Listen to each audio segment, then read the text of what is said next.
অং নমো ভগবতে বাসুদেবায়।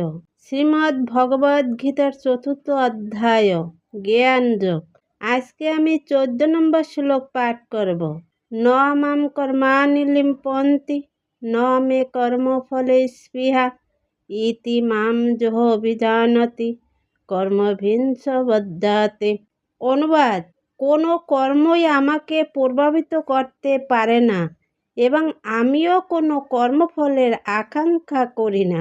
আমার এই তত্ত্ব যিনি জানেন তিনিও কখনো সকাম কর্মের বন্ধনে আবদ্ধ হন না।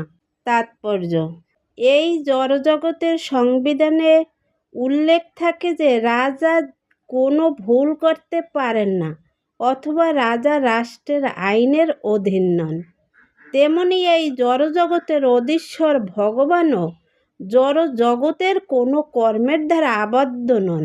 যদিও তিনি এই জড়জগৎ সৃষ্টি করেছেন, তবুও এই জড় জগৎ সম্পর্কে তিনি সম্পূর্ণ নিরাসক্ত ও উদাসীন।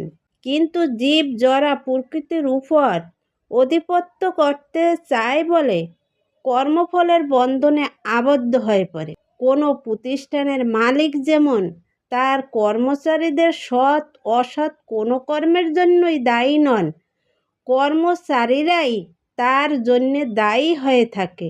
জীবও তেমনি তার কর্মফল ভোগ করে থাকে। ইন্দ্রিয় সুখ ভোগ করবার জন্য জীব নানা রকম কর্ম করে চলে। ভগবান কখনো এই ধরনের কর্ম করার বিধান দেননি, কিন্তু তা সত্ত্বেও জীব উত্তরোত্তর আরও বেশি ইন্দ্রিয় সুখ ভোগ করবার জন্য এই সংসারে কর্ম করে এবং মৃত্যুর পর স্বর্গ সুখ ভোগ করার কামনা করে। ভগবান যেহেতু স্বয়ং সম্পূর্ণ, তাই তার তথাকথিত স্বর্গ সুখের প্রতি কোনো রকম আকর্ষণ নেই। স্বর্গের দেবদেবীরা হচ্ছেন ভগবানেরই দাস দাসী, তাদের ভগবান নিজেই নিয়োজিত করেছেন। কর্মচারীরা যে প্রকার নিম্নস্তরের সুখ ভোগ করতে চায়, মালিক কখনোই তা চায় না। ভগবানেরও তেমনি জড় সুখ ভোগ করবার কোনো স্পৃহা নেই। তিনি সব সময় জাগতিক কর্ম এবং তার ফল সম্বন্ধে নিরাসক্ত থাকেন। উদাহরণস্বরূপ বলা যেতে পারে, পৃথিবীতে নানা রকম গাছপালা সৃষ্টির জন্য বৃষ্টি দায়ী নয়। যদিও বৃষ্টির অভাবে কোনো গাছপালা জন্মানোর সম্ভাবনাই থাকে না।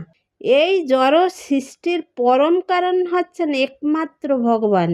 জড়া প্রকৃতি হচ্ছে নিমিত্ত কারণ, যার ফলে জড় সৃষ্টিকে প্রত্যক্ষ করা যায়। সৃষ্ট জীব অনেক রকম, যেমন দেবতা, মানুষ, পশু পাখি আদি, এবং তারা সকলেই তাদের পূর্বকৃত পুণ্য অথবা পাপ কর্ম অনুসারে সুখ ও দুঃখ পেয়ে থাকে। ভগবান তাদের প্রকৃতির গুণ অনুসারে কর্ম করার সব রকম সুযোগ দেন, কিন্তু তিনি নিজে তাদের ভূত ও ভবিষ্যৎ কোনো কর্মের জন্য দায়ী হন না। কোনো কর্মের জন্যই দায়ী হন না। বেদান্ত সূত্রে বলা হয়েছে, বৈষম্য নৈর্ঘণ্য। ভগবান সর্বদাই নিরপেক্ষ থাকেন, স্বসাপেক্ষতাৎ। তিনি কোনো জীবের প্রতি পক্ষপাতযুক্ত নন। জীব তার নিজের ইচ্ছা অনুসারে কর্ম করে এবং সেই সমস্ত কর্মের সম্পূর্ণ দায়িত্ব তার নিজের। ভগবান বহিরঙ্গা শক্তি জড়া প্রকৃতির মাধ্যমে জীবের সমস্ত ইচ্ছা পূরণ করবার সুযোগ প্রদান করেন। সকাম কর্মের এই জটিল তত্ত্ব তিনি বুঝতে পারেন। সকাম কর্মের এই জটিল তত্ত্ব যিনি বুঝতে পারেন, তিনি তার কর্মের বন্ধনে আবদ্ধ হন না। পক্ষান্তরে যে ব্যক্তি ভগবানের অপ্রকৃত তত্ত্ব হৃদয়ঙ্গম করতে পেরেছেন, তিনি কৃষ্ণ ভাবনার অমৃত আস্বাদন করে তার ফলে কর্মের অধীন হন না। তিনি কৃষ্ণ ভাবনার অমৃত আস্বাদন করেন, তার ফলে কর্মের অধীন হন না। ভগবানের অপ্রকৃত তত্ত্ব বুঝতে না পেরে যে মনে করে ভগবানও আর 5টি বদ্ধ জীবের মতো কর্মের বন্ধনে আবদ্ধ, তারা কোনো দিনই কর্মবন্ধন থেকে মুক্ত হতে পারেন না। কিন্তু যিনি পরম তত্ত্ব উপলব্ধি করতে পেরেছেন, তিনি তত্ত্বরূপে কৃষ্ণ ভাবনায় দৃঢ়চিত্ত হতে পারেন। জয় গীতা, হরে কৃষ্ণ।